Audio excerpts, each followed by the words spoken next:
જાલોદના કંબોઈ ધામમાં જન આક્રોશ યાત્રાના સમાપન બાદ અમિત ચાવડાનો ઢોલ વગાડતો વિડીયો સોશિયલ મીડિયામાં ચર્ચાના કેન્દ્ર સ્થાને પૂર્વ ધારાસભ્ય અને યુથ કોંગ્રેસના નેતાઓ આદિવાસી સંસ્કૃતિના રંગે રંગાયા। દાહોદ જિલ્લાના જાલોદ તાલુકામાં આવેલા સુપ્રસિદ્ધ યાત્રાધામ કંબોઈ ખાતે યોજાયેલી જન આક્રોશ યાત્રા સમાપન પ્રસંગે એક અનોખી ઘટના જોવા મળી હતી, જેમાં ગુજરાતના કોંગ્રેસના વરિષ્ઠ નેતા અમિત ચાવડા આદિવાસી સંસ્કૃતિના રંગે રંગાયેલા નજરે પડ્યા હતા। રાજકીય ગતિવિધિઓ અને સભાઓના તણાવ વચ્ચે યાત્રા પૂર્ણ થયા બાદ કોંગ્રેસ નેતાએ આદિવાસી સમાજના પરંપરાગત વિશાળ ઢોલ પર થાપ મારી વાતાવરણમાં ઉત્સાહ ભરી દીધો હતો।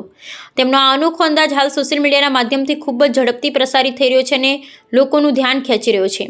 આ પ્રસંગે માત્ર અમિત ચાવડા જ નહીં, પરંતુ પક્ષના અન્ય પ્રદેશ અને જિલ્લા કક્ષાના હોદ્દેદારો પણ સ્થાનિક સંસ્કૃતિ સાથે તાદાત્મ્ય સાધતા જોવા મળ્યા હતા। ઢોલના તાલે ઝૂમતા નેતાઓમાં પૂર્વ ધારાસભ્ય ચંદ્રિકાબેન બારિયા અને ગુજરાત યુથ કોંગ્રેસના ઉપપ્રમુખ સંજય નીનામાનો પણ સમાવેશ થતો હતો। નેતાઓએ પરંપરાગત આદિવાસી વાજિંત્રોના સૂર સાથે તાલ મિલાવી અને નૃત્ય કર્યું હતું, જે ઉપસ્થિત જનમેદની અને કાર્યકરો માટે એક આશ્ચર્ય અને આનંદનો વિષય બન્યો હતો। સામાન્ય રીતે રાજકીય નેતાઓ મંચ પરથી ભાષણ આપતા જોવા મળતા હોય છે, પરંતુ અહીં તો તેઓ લોકસેવક તરીકે જનતાની વચ્ચે જઈ તેમની પરંપરામાં ભળી ગયેલા જોવા મળ્યા હતા। જન આક્રોશ યાત્રાના સફળ સમાપન બાદની હળવાશની પળોમાં નેતાઓએ આદિવાસી વારસાગત કલા પ્રત્યે જે આદર્શ દર્શાવ્યો તેની ચોમેરે પ્રશંસા થઈ રહી છે।